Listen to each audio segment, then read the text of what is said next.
to Mallet and Michelle on Dripping Springs.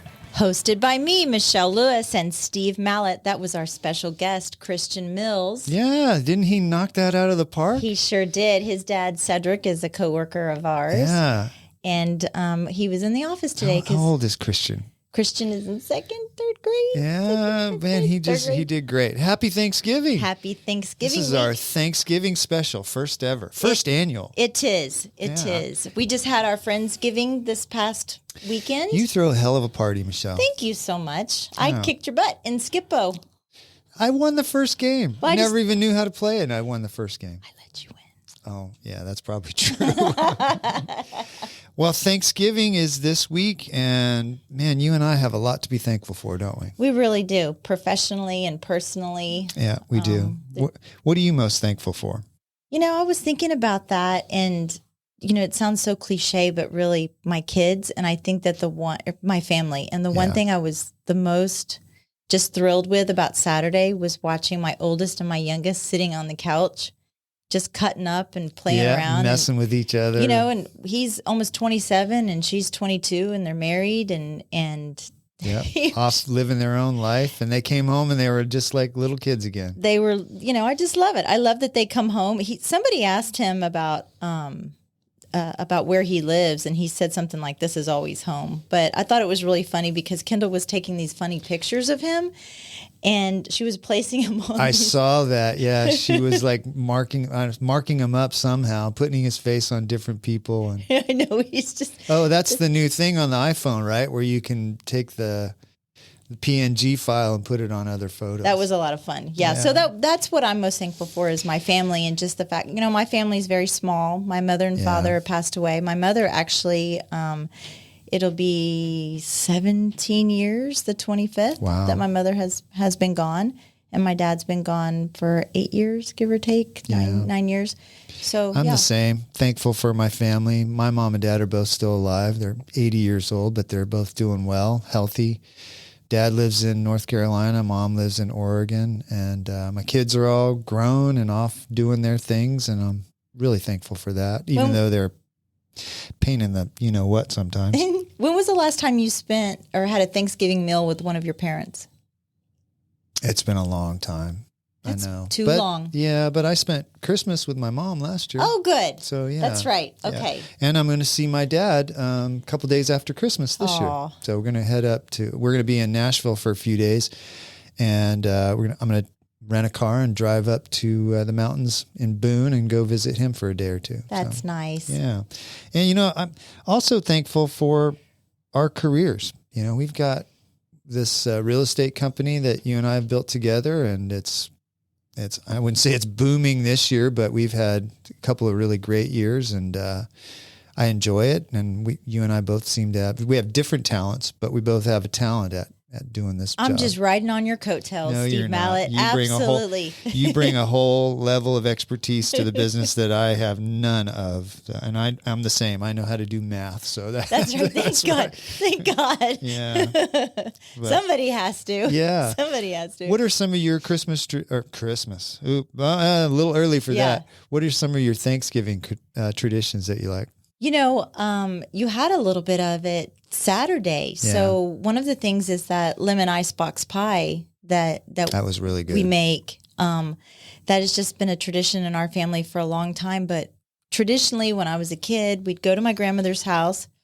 We'd get there early. So we don't have Thanksgiving dinner. We'd have Thanksgiving lunch, and it just kind of expanded throughout the whole dinner. To the whole day. Leftovers. And Dallas Cowboys. Right? Always watch the Dallas Cowboys. This year I'm going to be in Dallas. Be there in person. I'm going to be in there in person.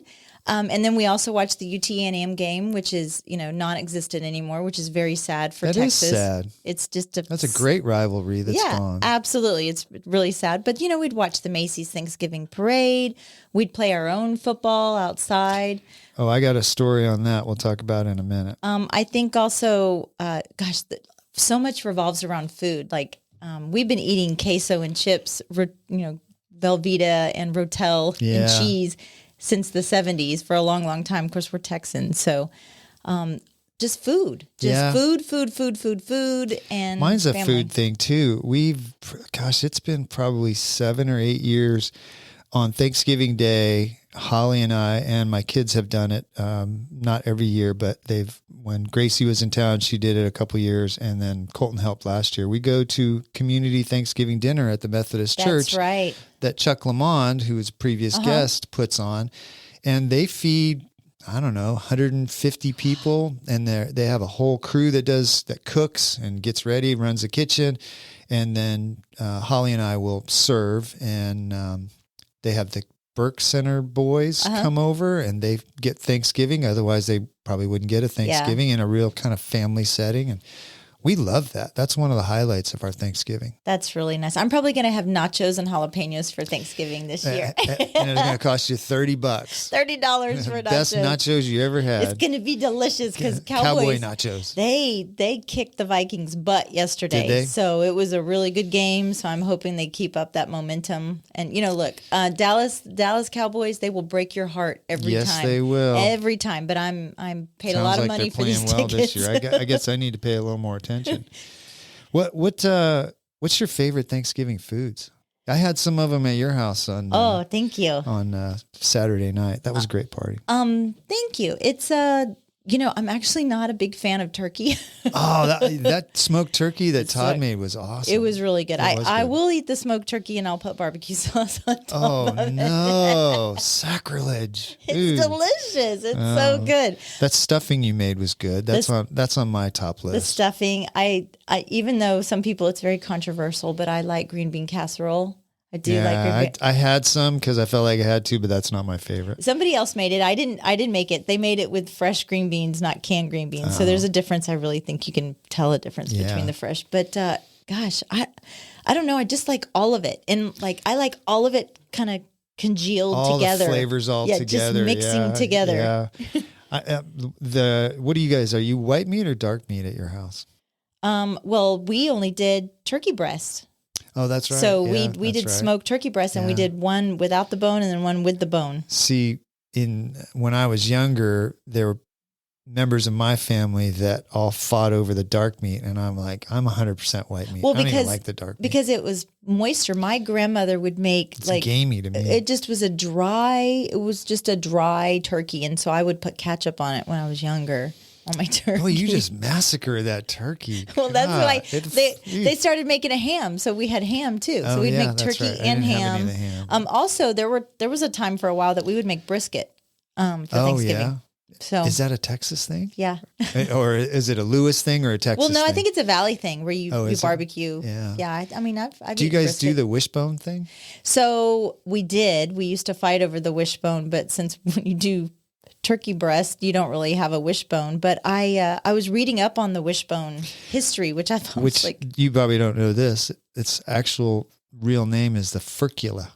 The fricula? Furcula. Like Chris Fricula? The wishbone. Chris Fricula. Yeah. Chris Fricula. Chris Furcula. So it dates back to ancient Italy. I don't know if you knew that. I did not know Okay, so I'm going to butcher the name of these of this group. It's okay. Totally going to. It's the Etruscans from Italy, and they were right off of Rome. Okay, so they believed that chickens had powers. And Holly believes chickens have powers. And they would pull apart the chicken clavicles for good luck. They believed that chickens, birds in general, possessed divine powers. They also believed that keeping this particular bone would give them access to those powers. So normally what they would do is they dry it out for several days. I was going to say, that's the mistake most people make is you can't pull it out of the bird on Thanksgiving Day and then break it. You it's have to too dry flexible. It. Yeah, you have to dry it out. So they would lay it out in the sun, and then others would come by and touch it and use its, quote, powers even after the bird had died. But the people who touched it made wishes, hence the wishbone, right? But there's a couple of rules, right, to this wishbone game. So you do it with your pinkies, but again, it has to be pinkies after it's dried out for a couple of days. But you know what? Honestly, I don't think we've ever done it when it was dried out because I think they would just butcher the bird and we would fight over the wishbone. I've had a couple where we were pulling on it and it won't break because it's not dried out enough. No, it's not dried out. But so the one with the biggest half, once you break it apart, wins. But what happens if it breaks in threes? Maybe, I don't know. Maybe the person watching gets their wish come true. Everybody gets a wish. Everybody. That's what it was. But did you know that humans do not have a wishbone?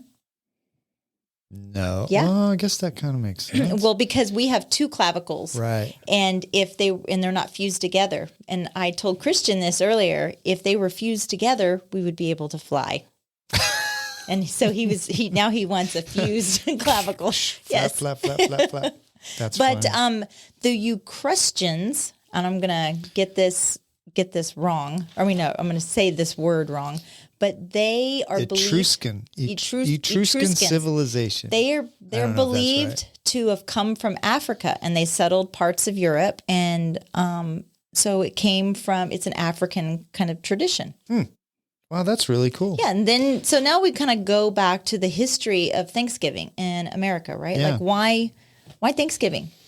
It was when the Pilgrims came across, right? And they dined with the Native Americans. Yeah, it's kind of commonly known as a way to commemorate the colonial Pilgrims harvest meal that they shared. It was a harvest thing, right? Now it's like of course, it's woke culture, and they've kind of turned it into something gross and yucky. So was it originally a Pilgrim thing that they brought the Native Americans into, or was it a Native American thing that they brought the Pilgrims into? Do you know?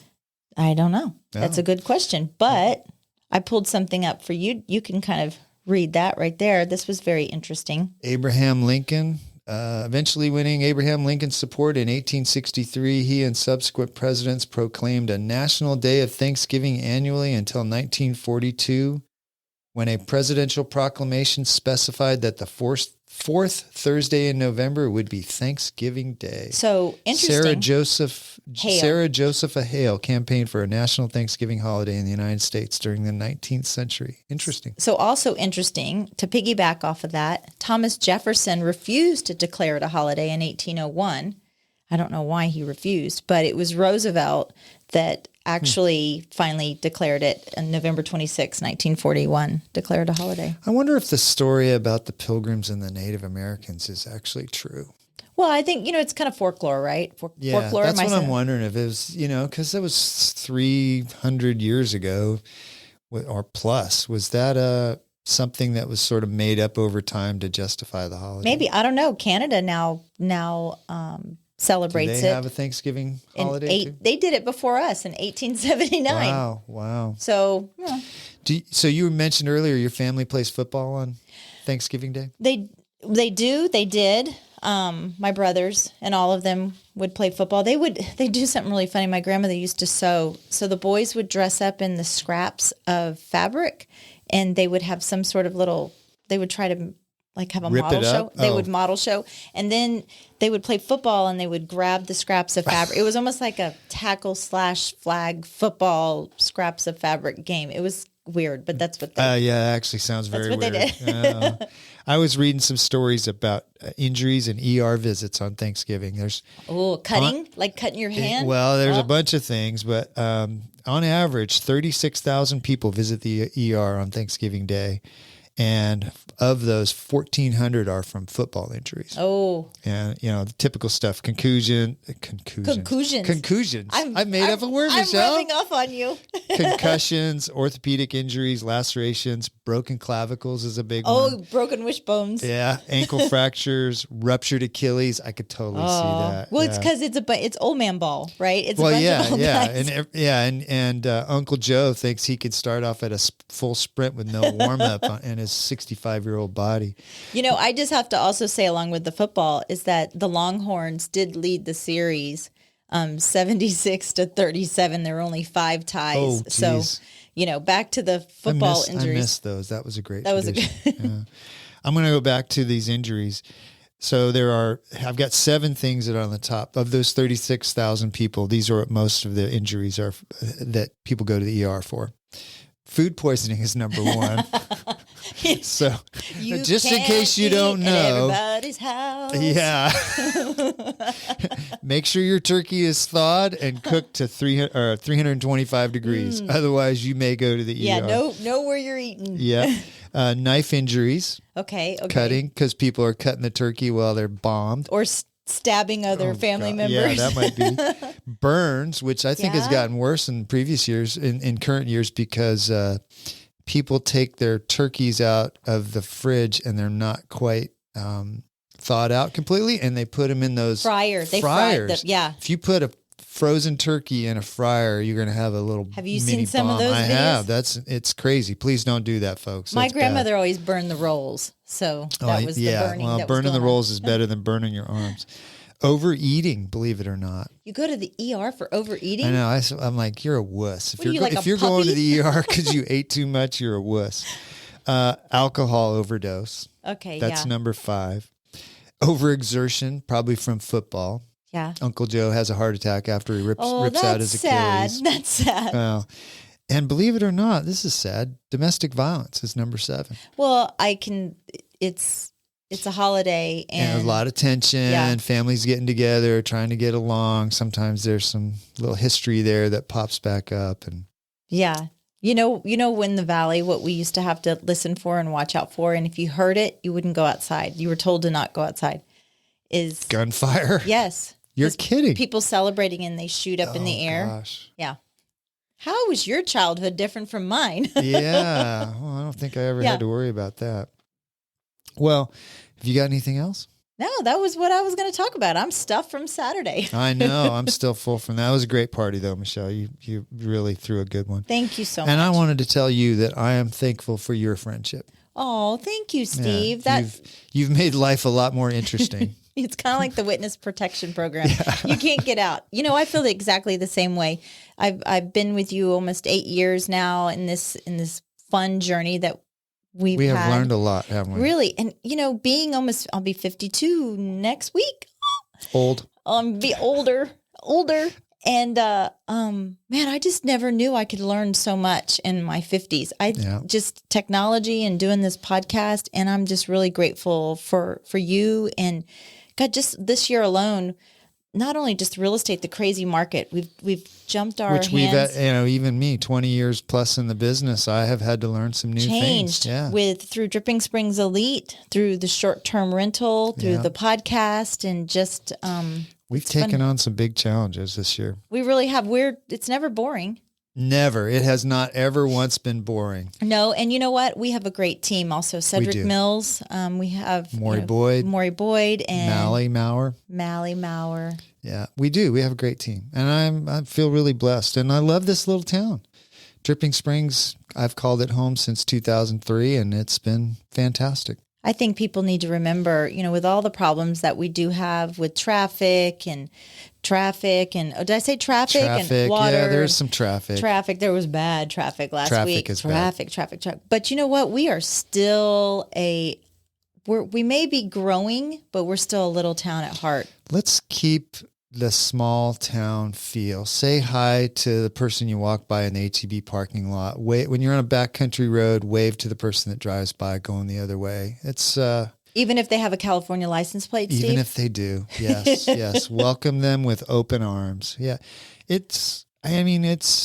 Even though we're growing by leaps and bounds, it's still, I wouldn't live anywhere else right now. There's no place else I aspire to live. Yeah, I feel exactly the same way. I mean, we're in a position now in our life where we don't need to be here in Dripping Springs anymore because we were staying here because of the schools. And this is my home. This is my children's home. We've been here 17 years. Yeah. I don't see, you're not getting rid of me yet. Yeah, good. I got one more thing and then we'll cut this out. But I was going to do a story on Thanksgiving songs because Magic 95.5 FM started playing Christmas music this weekend. So, yeah, Holly and I were driving around yesterday listening to Jingle Bells and Michael Bublé and all that. And I love it. But so Thanksgiving songs, there's not really any Thanksgiving songs. No, like I used to watch, there was like a Charlie Brown Thanksgiving song. I can remember that. I can't remember what it was, but I don't remember that one either. I did some research and I found one. Do you want to hear it? Okay. Is it weird? It's funny. Steve Mallet. Okay, go. The one thing is it'll be stuck in your head. Here we go. Love to eat turkey. Love to eat turkey. Love to eat turkey, 'cause it's good.